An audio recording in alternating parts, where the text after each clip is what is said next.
نعم بسم الله الرحمن الرحيم الحمد لله رب العالمين اللهم لك الحمد كله ولك الملك كله بيدك الخير كله وإليك يرجع الأمر كله علانيته وسره وأشهد أن لا إله إلا الله وحده لا شريك له وأشهد أن سيدنا مولانا محمد صلى الله عليه وسلم اللهم صل على رسولنا ونبينا وسيدنا وإمامنا محمد صلى الله عليه وسلم السلام عليكم ورحمة الله وبركاته الحمد لله الله فتونgira maaso okumwebaza olw'okutuwa obulamu n'otukuwa obudde okubeera ntwongera mu maaso okubeera ntujjukanya ku ddiini ey'ekitiibwa. Mbebaza mwenna abawaayo obudde bwammwe n'ebiseera byammwe mwenna kubeera nti mujja oba okubeera nti musubscribinga nga mutulaba nga tujjukiza ku ddiini ya Allah. Saba Allah ow'ekitiibwa ffenna buli alina ettaffaali lyateekamu emesegi eno ebeere ng'etuuka ku bantu, abeere nga amuwamu ekisinga obulungi, abeere nga asinzira okwo, abeere nga insha Allah amingiza ejjannati firdawsi ya rabbul alamin. Alhamdulillah, omulundi ogwayita twatunuulira ddala ne tutuukira ddala ku adhikaari n'obukulu bw'okubeera nti omuntu yandibadde yeekwata ku adhikaari ez'okumakya n'ez'olweggulo, era ne tunuulira nti nabbi waffe Muhammad sallallahu alaihi wasallama Allah amutuwanga kyakulabirako, yamutuwanga example gye tulina okubeera nti tulabirako butabwe yakola naffe tukole butabwe akola. Naye tunuulira nti no mu butuufu yenna agala okubeera nti abeera omuwanguzi, agala okubeera nti afuna alfawza biljanna, afuna ejjana, agala okuba nti afuna emirembe mu nsi muno, agala okuba nti atambula mu mbeera mu butuufu eyagaza embeera ennungi, alina okubeera nti agoberera nabbi waffe Muhammad sallallahu alaihi wasallam ng'oyo yakola, kubeera nti yagezaako nnyo okubeera nti ayitiriza okubeera nti akola adhikaari fil sabaha wal masa, yazikolanga ku makya n'azikolanga n'olweggulo. Era obudde mu butuufu twabutunuulira omuntu bwe yandibadde nga abeeramu, bwe yandibadde nga akweramu adhikaari. Era mu bufunze twatunuulira nti omuntu yenna adhikaari neza sabaha sindika mu biseera tulo el fajiri, nga fajiri eyingiddewo, nga ebiseera nga subi eyingiddewo, ila tulo eshamsi paka ebiseera ng'omusana gukoze eki gumaze okubeera nti gwaka. So mu mbeera yenna omuntu yenna agala okubeera nti olunaku lumutambulira bulungi, beera ng'olaazama butannabbi waffe Muhammad sallallahu alaihi wasallam bwe yaleeta adhikaari ze nawe obeere ng'ozireeta bw'otyo insha Allahu taala. Alhamdulillah, olunaku olwaleero tugenda tutunulira ku adhikaari za nabbi Muhammad sallallahu alaihi wasallam. Era alhamdulillah tugenda tutandika ne suratul ikhlas. Suratul ikhlas eno nabbi waffe Muhammad sallallahu alaihi wasallama teyagirekangayo mu adhikaari ze ez'okumakya. Saa zino tutunulira adhikaari za kumakya omuntu zateekebwa okubeera nti ayogera nga yakabeera nti okubeera nti ebiseera bya fajiri bituuka.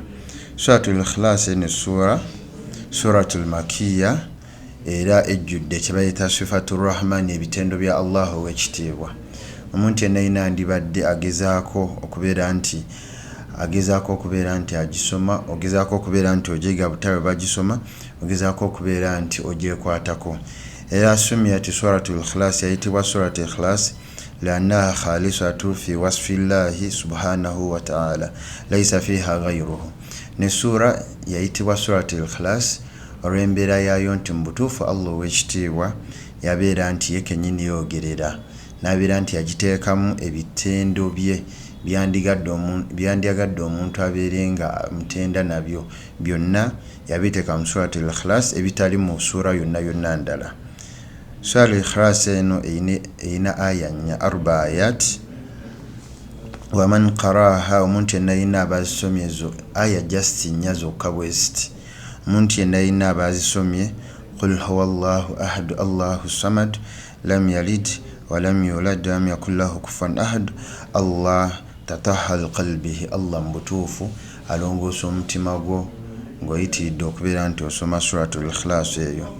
Suratul ikhlas omuntu yenna alina okimanya nti nga yo erina amannya mangi, amannya hatta agawerera ddala amannya 2 nga gonna gajja kutegeeza ssuura emu eyo, era kyongera okulaga enkizo enkizo y'essuura. Okusanga essuura ng'erina amannya ag'enjawulo, eyo essuura ebeera yanjawulo. Suratul ikhlas nga olaba kati al-Fatiha ummul kitab, basobola ogiyita alhamdu ummul kitab oba suratul Fatiha, n'amannya amalala gangi, saba al-mathani, gonna amannya ga suratul Fatiha olw'enkizo ya suratul Fatiha. Twagamba nti omuntu yenna tosobola kubeera nti osaala esswala okuggyako nga osomye suratul Fatiha n'obeera nti ogisoma. So ne suratul ikhlas nawo bweri erina amannya ag'enjawulo nga woraba suratul Fatiha.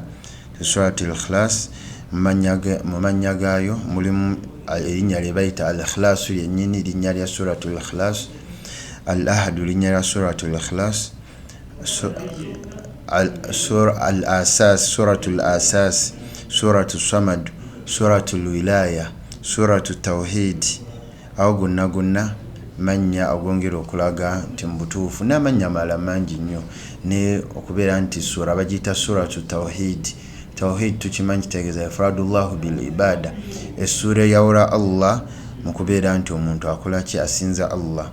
Asas okubeera nti ussisa ala taqwa, okubeera nti essura butuufu gye bayita foundation, kiraga obukulu bwaki bw'essura. Essura okubeera nti bagiyita al-ahad, kiraga obukulu bwaki bw'essura, nti Allahu wal ahad, Allah mubutuufu ali omu. Essura okugiyita ikhlas, kirageera okubeera nti khalisa lillahi ta'ala, okubeera nti essura nga yo egezaako okulaga amakulu n'ensonga eyabeera nti etondesa ma khalaqtul jinna wal insi illa liya'budun. Tewali nsonga Allah gyabeera nti atonda ku nsi kuno okuleka okubeera nti tumusinza. Sabab nuzul ene sura eno suratul ikhlas Allah abeera nti agissa لأن المشرقين قالوا لرسول الله صلى الله عليه وسلم abasajja abashiriku bajja wa Nabi Muhammad sallallahu alayhi wasallam bamugamba ya Muhammad wange goshi omubaka wa Allah, ansib lana rabbak, beera ng'ogezaako basif lana rabbak ku bibiri, nti tuwe ku qualities oba gezaako okubeera nti otutegeeza ku mulezi w'oyo Allah, gezaako okubeera nti ogezaako otuwa ebitendo bye, gezaako okubeera nti you explain us who is Allah. So this surah was trying to explain to every humankind who is Allah. Essurah yali egezaako okubeera nti explainingira buli mwanadamu Allah yani. Kyova olaba nga Allah bashiriku babuuza Nabi Muhammad sallallahu alayhi wasallama, Allah nassa Jibril nebeera nga yajja n'obubaka fanzala Allahu ta'ala qul huwa Allahu ahad Allahu samad lam yalid wa lam yulad wa lam yakul lahu kufuwan ahad. Alhamdulillah, omuntu yenna okubirizibwa okubeera nti ogezaako nga bw'osobola okubeera nti oyiga eno essura, kuba mu butuufu ejjudde ebirungi bingi nnyo, okuba nti nabbi waffe Muhammad sallallahu alayhi wasallam agirondawo n'abeera nti atukubiriza okuba nti essura gye tulina okubeera nga ffe tutandisa nayo olunaku, ate naye kennyini kana akara hadha suratul ikhlas yalinga agisoma ku makya nga akazuukuka, n'agisoma era nga jaggazaawo ekiro kye, era nga mu mbeera yonna dubri swala, ng'amaze swala zonna ng'era akola ki, asoma essura y'emu.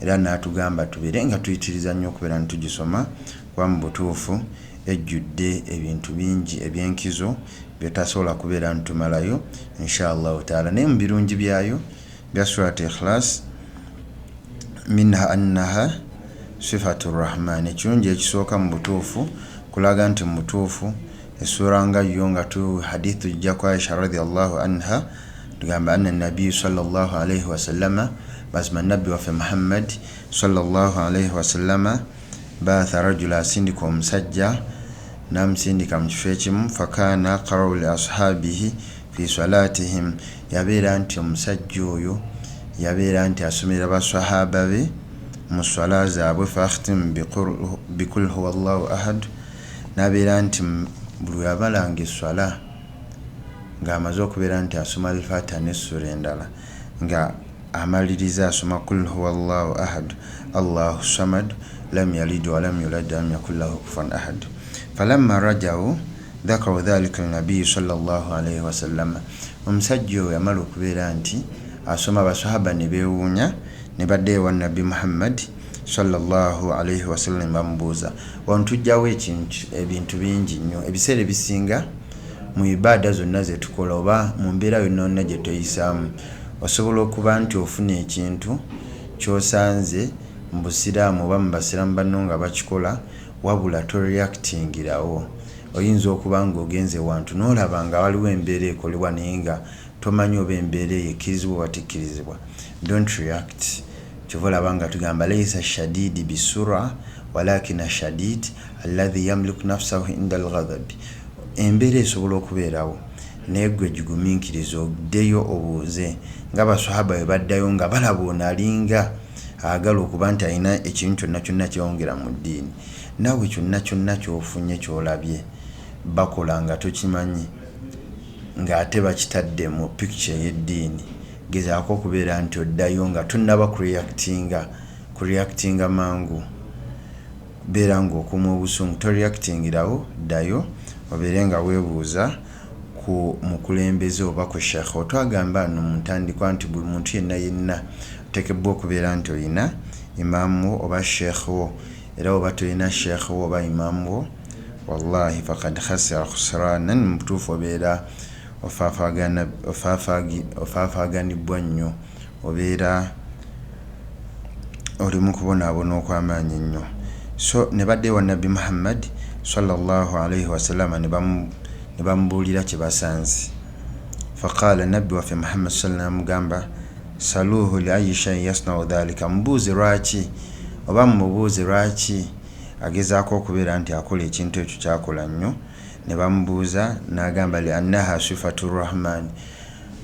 Eno suratul ikhlas ngireeta mu swala buli wemmala okuleeta al-Fatiha nenjogera nendyoka nsoma essura endala oba buli wemmaliriza essura yonna gye nsoma mu al-Fatiha mu swala maliriza ne suratul ikhlas eno kuba ejjuddemu ebitendo bya Rahman, ebitendo bya Allah omusaasizi w'ekisa ekingi. Wa ana uhibbu an aqra biha, n'agamba nze kennyini njagala okubeera nti nkola ki nsoma kuba mu butuufu mpulira ebitendo bya Allah bingi ebijjudde mu sura eyo. Faqala an-nabiyyu sallallahu alayhi wa sallam, nabbi n'amugamba akhbiruhu anna Allah yuhibbuhu, nti genda omugambe nti mazima ddala Allah mu butuufu amwagala nnyo. Ebiseera ebisinga tubeerawo ne tusaba Allahumma inni as'aluka hubbuka wa hubbu man yuhibbuka wa hubbu amalan yuqarribuna ila hubbuka. Allah mudwa zaffe tumusaba ne tumusaba Allahumma inni oba inna nas'aluka hubbuka, ay Allah tukusaba tubeere nga tukwagala, wa hubbu man yuhibbuka wa hubbu amalan, twagala abo bonna b'oyagala oba b'oyagala. Seera ebisinga Allah akutebesa bayagala aba akutebesezza abantu abalungi. Wa hubbu amalan yuqarribuna ila hubbuka, era Allah tukusaba twagala emirimu gye tusuubira nti gitusembeza okubeera nti tukwagala. So mulimu gw'oyinza okukola Allah n'agwagala, gw'oyinza okukola ne gulaga nti mu butuufu oyagala Allah nti naye akwagala, mulimu qiraatu suratul ikhlas olwa haditha Nabbi Muhammad sallallahu alayhi wa sallam gye yagamba eno nti mazima ddala akhbiruhu anna Allah yuhibbuhu, nti mugamba oyo omwanadamu nti ne Allah amwagala naye nga kye kimwagaza kubeera nti asoma suratul ikhlas qul huwa Allahu ahad Allahu samad lam yalid wa lam yulad wa lam yakul lahu kufuwan ahad. Tubalanga banne mbakubiriza abatulaba eyo baganda baffe mwenna okubeera nti mujjumbira n'obanga wayisomye ku adhkar sabaha ku makya beera ng'ogyekuumirako mu ntambula zo zonna mu mbeera zo zonna ng'ogisoma suratul ikhlas insha Allahu taala. Abdullah bin Mas'ud yabeera nti atugamba okugezaako okutulagira nti Allah mutuufu tayinza butakwagala ng'osoma suratul ikhlas. Agamba man kaana yuhibbu al-Qur'an, omuntu yenna agala Qur'anil Karim fahuwa yuhibbu Allah, aba ayagala Allah. Bwe njagala Qur'ani mutuufu mba nkola ki banjagala Allah. So bwe njagala ekyo nabbi waffe Muhammad sallallahu alaihi wasallam kyangambye timbutuufu kyanjawulo nnyo Allah kyagala, era mbanjagala ni Allah w'ekitiibwa. Era mu kwagala Qur'an eno, mu kwagala essula eno, mulimu okubeera nti yujib dukhulul janna, mulimu okubeera nti omuntu yenna yenna abagisomye n'agyekwatako Allah aba agenda kubeera nti amuyingiza ejjana. Butuufu Allah atugamba mu hadithi ya Nabi Muhammad sallallahu alaihi wasallama, man kana akhiru kalamihi la ilaha illa Allah dakhala aljanna. Omuntu yenna yenna abeera nga mu bigambo ebyagenda okubeera nti asembyewo nabyo mulimu la ilaha illa Allah dakhala aljanna. Ate ne sura wajula suratul ikhlas twagambye sifatur rahman erimu ebitende bya Allah, era ebigezaako okulaga kyekimu nti la ma'budu bihaqqi illa Allah, teri asinzibwa mu butuufu bw'okusinzibwa kuba omuntu abeeraawo ng'alina kyasinza. Tesobola gamba la ma'budu illa Allah, la ma'budu bihaqqihi. Waliwo abantu abasinza ebintu ebirala, osanga abantu nga basinza ente, osanga abantu nga basinza abantu, osanga abantu nga basinza batansa okuyita abantu obuntu Allah bye yatonda. Khaliqul makhluqat, fenna twagamba huwa khaliq, Allah ye yatutonda. Al makhluqat, natonda ebitonde byonna. So mu bitonde ebyo byoyita Katonda mu butuufu oba okoze ekyamu. So omuntu yenna yenna abagezezzaako okubeera nti ayitiriza okwogera suratul ikhlas qul huwallahu ahad n'agyogera n'agisoma buli ddakiika, ali mu mbeera ey'okubeera nti tewali kimugaana kubeera nti ayingira jjana, era Allah aba agenda muyingiza ejjana. Nga mu hadithi Anas bin Malik radiyallahu anhu gyatugamba, kana rasulullahi sallallahu alaihi wasallama, yatugamba nti nabbi waffe Muhammad sallallahu alaihi wasallama tewaliwo omusajja min al ansar yaumuhum fi masjid al Quba, ngali mu muzikiti gwe Quba gwe twagamba wal masjid, omuzikiti Allah gwe abeera nti usisa ala taqwa, aguteekawo lwakubeera nti abantu bongera okubeera nti batya Allah, ng'omusingi gwago gwakutya Allah. Mu mbeera yonna nabbi waffe Muhammad sallallahu alaihi wasallam yatuuka ku masjidi, yatuuka mu kifo Quba, kyasooka okukola kubeera nti azimba omuzikiti. Walakin laisa bizina, si for decoration, walakin olw'obukulu bw'esswala. Mbakubiriza mwenna okubeera nti banna olw'obukulu bw'esswala. Nabbi okulaga nti mu butuufu we yasooka okubeera nti atuuka mu kifo, asenguse minal Makka, avudde e Makka agenze e Madina, mu mbeera yonna yonna n'asooka n'atuuka ewantu kyeyasookerako nga tannaba nakubeera nti awummula binaul masjid olw'obukulu bw'esswala. Asswala wama malakat aymanuhum. Mbakubiriza bannaayo obutaba ku sswala. Byonna tubikole naye esswala tetugivaako. Embeera yonna yonna tugikole naye esswala tovanga ku sswala inshallah taala. Sahaba atugamba wakana kullama aftataha suratu, tumbutuufu ono omusajja buli abeera nti agezaako okubeera nti amaze alhamdu atandika essura yonna, yakrau biha lahum, yabeera nga mu sswala ye olumala okusoma alhamdulillahi rabbil alamin neggwayo ng'asooka kusoma kul huwallahu ahad, n'agimalako n'alyoka asoma mata asara min al-Qur'an, n'asoma ekigero kyonna kyonna. Tugeze nga wonna kuba mu sswala omuntu aba asaala alina okukimanya nti qiraatu suratul fatiha, okusoma suratul fatiha alhamdulillahi rabbil alamin bimu ku bituusa esswala. Era la salata bidun ummul kitab, tewaba sswala nga tomaze kusoma ummul kitab suratul fatiha nga togisomye. So mu mbeera yonna yonna omuntu asoma suratul fatiha aba alina okuzzaako essura endala. So no sahaba nga tannazzaako ssura ndala yakikolanga ng'ate takiwulidde ku nabbi Muhammad sallallahu alaihi wasallam, wabula ye nga olw'okukka kwa aya n'okulaba obulungi bwa aya, kyo kye tubakubiriza bannaye, faqra'u al-Qur'an bitadabbur, bannaye musome Qur'ani bitadabbur. Basahaba nga bwe baakola, baawuliranga ne bagezaako bitadabbur, n'asoma bitadabbur, ng'osoma ng'ogezaako hudhulul qalbi, ng'omutima ogusembeza kumpi n'ebyo by'osoma, ogezaako bitegeera bitegeeza ki, ogezaako bitegeera obuzito bwabyo bwenkana butya. Bw'otunula obuzito bw'essura eno qul huwa allahu ahad allahu samad, tandise tugamba nti musababu nuzulu yayo Allah abashiriku abali e Makka bajja ne bagamba nabbi abagezeeko okubeera nti sif lana rabbaka, ababuulire Allah afaanana atya. Allah ogwo otugamba tusinze tuve ku bakatonda baffe abalala Allata wal Uzza, tubaveeko afaanana atya. Nabbi Allah n'abeera nti yassa aya eyo. Naye mu hadithi Aisha atugamba ng'ali e Madina, atugamba nabbi waffe Muhammad sallallahu alaihi wasallam makatha 13 sana, yali e Makka emyaka 13, yadu nasa ila tawhidi, ng'akuwola abantu kubaza ku la ilaha illallah. Ate mu sura eno twagambye eno suratu tawhidi, mu mannya gawo mulimu kye bayita tawhidi. Naye basahaba batadabbaruna ali Madina mu Answari, that means Answari kitegeeza nti ye teyali mu bamuhajirina abaasenga okuva e Makka ne bajja e Madina, abula be bano be baasangayo e Madina. Naye atandise okutadabbara ne aya eno eyali ensonga y'obubaka bwonna obwa Nabbi Muhammad sallallahu alaihi wasallam. Mubaka Allah bw'abeera nti kuba wama khalaqtul jinni wal insi illa liya'budun, twali nsonga yatonza amajini n'abantu okuleka okusinza Allah.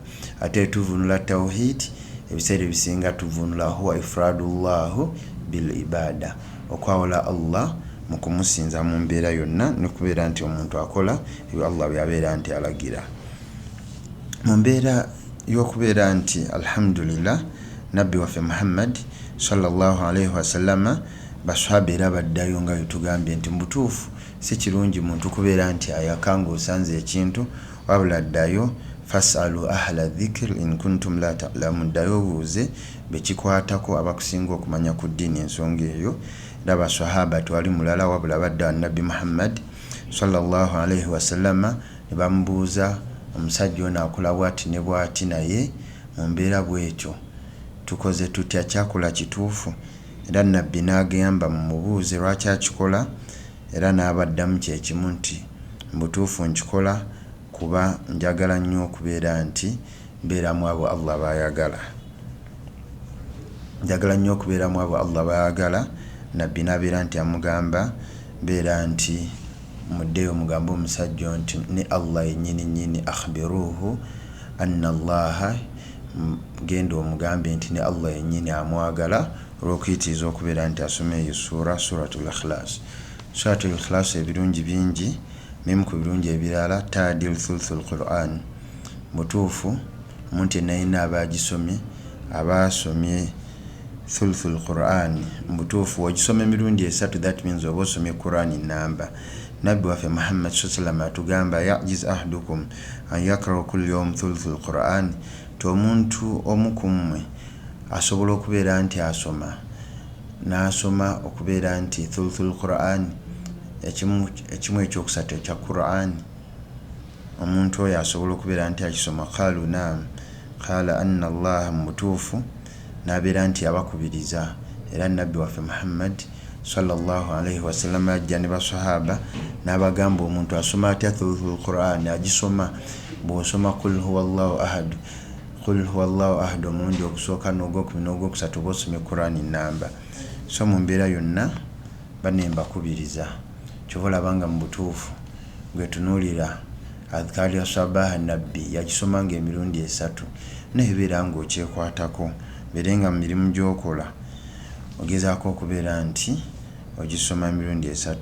Nabbi waffe Muhammad sallallahu alaihi wasallam hadithi ya mama waffe Aisha radhiyallahu anha tugamba kana nabiyyu sallallahu alaihi wasallam idha awa ila firashihi qaraha ma'al mawidhatayn, nabbi abeera nti essura gy'ataalekayo ng'agenda okwebaka qul huwa allahu ahad allahu samad lam yalid wa lam yulad wa lam yakul lahu kufuwan ahad. Abazadde ennaku zino waliwo kye tuyita bedtime stories, ng'abaana tugenda obbaabo bedtime stories abato tubateekemu n'ekyo tebasobola kwebaka okuggyako nga bakusomye edduwa egenda okwebaka n'okubeera nti basoma qul huwa allahu ahad allahu samad emirundi 3 mbeera yonna. Suratul ikhlas min khair eri mu sura esinga okubeera nti nnungi esatu nabbi waffe Muhammad sallallahu alaihi wasallam zagamba nti Allah abeera nti yazisa fi Tawrat wal Injil wa Zabur wal Quran al Karim.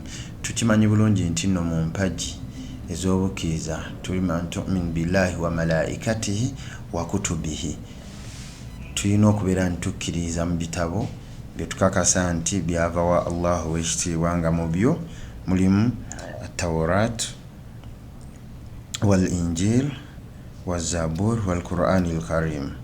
Naate byonna kyobalabanga nabbi waffe Muhammad sallallahu alaihi wasallam atwongera okubeera ntugamba khairu khalqillahi, kyekitonde ekisinga byonna. Yagamba nti lawkana akhi Musa hayyu, singa muganda wange Musa abaddewo ng'asanzewo mara alina olupapula lwasoma mu Tawrat ma wasawo illa tibaot, yandibadde angoberera bugoberezi. So Quran al Karim yajja nenga ebitabo bye tulina okubeera ntubikiriza. Ne nabbi waffe atugamba nti mu sura esatu esinga okubeera nti za muwendo Allah ziyassa mu bitabo bye ebisinga byonna nga Tawrat wal Injil wa Zabur wal Quran al Karim mulimu essura gye bayita suratul Ikhlas, kul huwa Allahu ahad Allahu samad lam yalid wa lam yulad wa lam yakul lahu kufuwan ahad. Era olwamala n'agamba okuba nti togeza n'obeera nti mu butuufu weebaka ekiro kiramba oba ekiro kikuyitako ekiramba nga togezezaako okubeera nti ogisoma kuba ojja kuba ofiiriddwa nnyo ddala. Alhamdulillah nga tumaliriza twongera obbakubiriza okubeera nti mu adhikaari ze tuliko eza nabbi Muhammad sallallahu alaihi wasallama tandise ne suratul Ikhlas kuba nabbi teagirekayo buli kumakya. Era mu hadithi emu nabbi waffe Muhammad sallallahu alaihi wasallam ogezaako okulagira obukulu dakhala al masjid fa idha huwa birajul qad qadha salatuhu. Nabbi waffe Muhammad sallallahu alaihi wasallam ayingira omuzikiti nga mulimu omusajja agezaako okubeera nti amaliriza esswala ye, wa tashahadu aho yaqulu ng'ali ku tahiyatu ng'era agezaako okubeera nti ayogera Allahumma inni as'aluka bi annaka al-wahid al-ahadu samadu alladhi lam yalid wa lam yulad wa lam yakul lahu kufuwan ahad. Agezaako okubeera nti ebigambo biri ebiri mu suratul Ikhlas abijjayo. Era banemba kubiriza oba osaba osobola okusaba bwoti, obeera okuzethana, obeera otendeeza Allah w'ekitiibwa, obeera ogezezaako okubeera nti osuuta Allah nga bw'ayagala okubeera nti omuntu amusuuta, obeera ogenze mu kye bayita wali siflana rabbaka, obeera ogenze engeri Allah gye yasiima okubeera nti omuntu yenna yandibadde agezaako ebitendo bye abitenda nga bwe yabitendera ddala mu Quran al Karim eno. Naye n'osaba Allahumma inni as'aluka, ay Allah mazima ddala nkusaba bi annaka al-wahid, kuba nkakasa oli omu, al-ahad oli omu. Ebiseera ebisinga bwe tuba mu qissa mu tarikh tulaba Bilal radiyallahu anhu, basahaba bayasir bonna basumayya nga bafa naye nga bafiira ku kigambo kimu ahad ahad ahad ahad ahad ahad, Allah ali omu. Bakyogera ne batuuka la ilaha illallah la ilaha illallah al ahad ahad ahad. So mbutuufu wano oba okakasa Allahumma inni as'aluka bi annaka al-wahid al-ahad, kyogere ng'owulira okikakasa, kyogere ng'owulira kyoyogera al-ahad okikakasiza ddala. Al-ahadu samad alladhi lam yalid wa lam yulad wa lam yakul lahu kufuwan ahad. Okubeera nti okakasa nti Allah tazaalira takola ki teyazaalibwa, wa lam yakul lahu kufuwan ahad. As-samadu nti era Allah gwesigamira, era Allah akuvunaanibwako embeera yonna. Wa lam yakul lahu kufuwan ahad maana Allah talina kimukola ki kimwefaanaanyiriza. Laisa kamithlihi shay wa huwa as-sami'ul basir. Allah talina kyonna kimwefaanaanyiriza, huwa as-sami'ul basir. Naye tosobola gamba nti Allah awulira nga ffe abaanadamu bawulira oba alaba nga ffe abaanadamu balaba. Allah tosobola okugamba nti yaddullah nti ayina emikono, naye tosobola gamba nti emikono gye giringa egyaffe abantu. So nabbi yasanga omusajja ng'agezaako okusaba bwato ng'alimu kiri kye tugambye siflana rabbak, ng'era agezaako okubeera nti ayogeranga Allah bw'ali. N'amaliriza omusajja nga agamba alhamdulillah nabbi waffe Muhammad sallallahu alaihi wasallam amusanga ng'omusajja amaliriza nga bw'agamba antakfira li dhunubi, ayi Allah mmaze okubeera nti nkutenda bwe nti onkakasa nti teri asinzibwa okujjako ggwe, onkakasa nti oli ahad, oli omu, kakasa nti gwe neesigamira, gwe nina okubeera ebizibu byange, kakasa nti embeera yange yonna ofawidh umurana ila Allah inna Allaha basirun bil ibadi ashku bathi wa huzni ila Allah, kakasa nti Allah nkomplaininga gy'oli, kakasa nti embeera gye neetaaga yonna yonna gwasobola okubeera nti ogyembisaamu.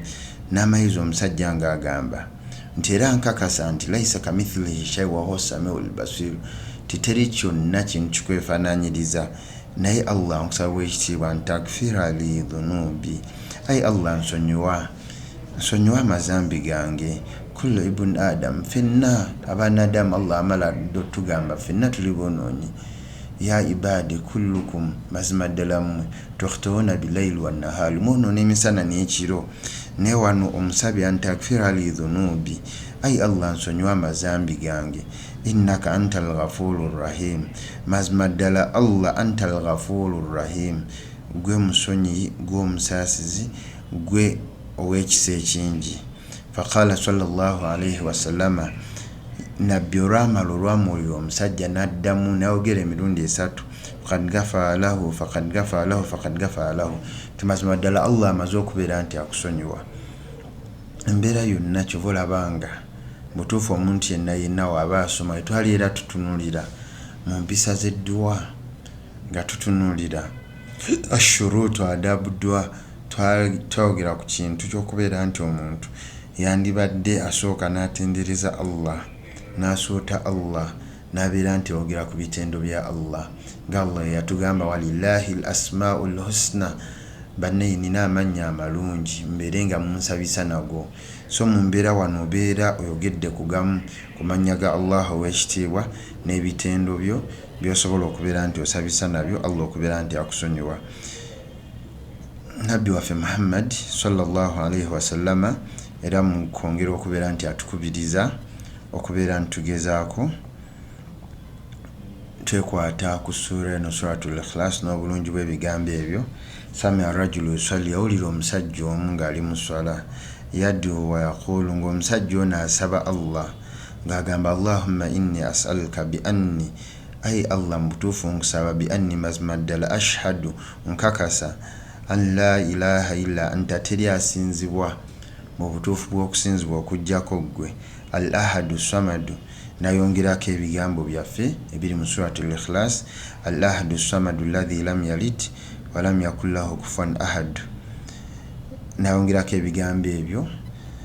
Nabbi n'abeera nti agamba qala walladhi nafsi biyadi, ndayira mazima ddala Allah waniridde omwoyo gwange, laqad sa'alahu bismihi al-a'zam, mazima ddala Allah omusabye n'erinnya lye ery'omuwendo nnyo ery'ekitiibwa nnyo, alladhi idha suila bihi a'ta, omuntu yenna yinansaba ng'atansiza ebigambo ebyo muwa, wa idha daa bihi ajab, era n'omuntu yenna abeera nti mu butuufu alina kyonna kye yeetaaga oba kyansaba mbeere nti musonyiwa, mbeera nti nkyanukula, alhamdulillah. So mu mbeera eyo omuntu yenna wandibadde ogezaako okutegeera butya obukulu bw'okusaba Allah, kuba wosaba Allah Allahumma inni as'aluka bi anni ashhadu, n'osabira ddala nti mutuufu nkakasa, ate nga mu butuufu ddala okakasa ti Allahu was-samadu alladhi lam yalid,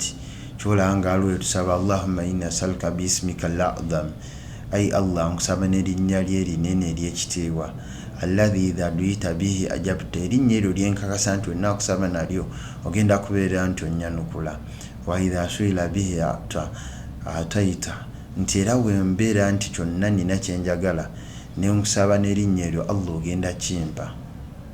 So n'omusaba Allah n'otandika tayi Allah nkusaba nga nkakasa kusobere ng'onsaase obeere ng'ompa obulamu obulungi. Ze adhikari omuntu zalina okubeera nti atandikirako. Tubadde ku dhikiri eya qul huwa Allahu ahad, Allahu samad lam yalid wa lam yulad wa lam yakul lahu kufuwan ahad. Aya eyo ziri nnya nga nabbi waffe azikubiriza nnyo okubeera nti tuyisoma, era ye yasoma nga buli ku makya n'abeera nti akubiriza ne baswahaba be okubeera nti bazisoma. Ng'etunuulidde wano yakubiriza Uqba n'amugamba oba oyagala okubeera nti ofuna obulamu obulungi olunaku olwo beera nga weekwata ku ezo aya nnya tesobola nokubeera nti sisuubira nti zitwala eddakiika emu yadde oba obudde obuwanvu, wabula kye tulina okukola tulina okuba nga olulimi lwaffe tulukuumirako suratu al-Ikhlas. Waliwo hadithi nyingi nnyo, waliwo hadithi endala ezigamba nti omuntu yenna w'osoma suratu al-Ikhlas emirundi 10 ng'olina ekyetaago kyonna Allah akikuwa mu mbeera yonna. Ng'etumanyi al-Quran wanzalna min al-Quran ma huwa shifa, Quran eddagala, era n'oba ogenze w'omulwadde n'osoma suratu al-Ikhlas n'enniya khalisa, nniya nga nnungi, Allah amuwonya. Suratu al-Ikhlas eyina ebintu bingi nnyo, fadailu nyingi nnyo zetasobola kubeera nitumalayo. Kubiriza Allah, bakubiriza mwenna abatulaba ku Labbaika Islam Media ogezaako okubeera nitutambula naffe mpola mpola inshallah taala, nga tuli ku adhkari za sabaha, adhkari oba okutendereza Allah omuntu kwalina okubeera nti amutendereza nga tunaba kubeera nti otandika olunaku. Ebiseera ebisinga twali tunuulira mu musomo ogwayita twagamba nti adhkari zino ez'okumakya kibanga kyambe, kibanga isua protection gyogenda okubeera nti okozesa wengange ebizibu ebibeera mu lunaku.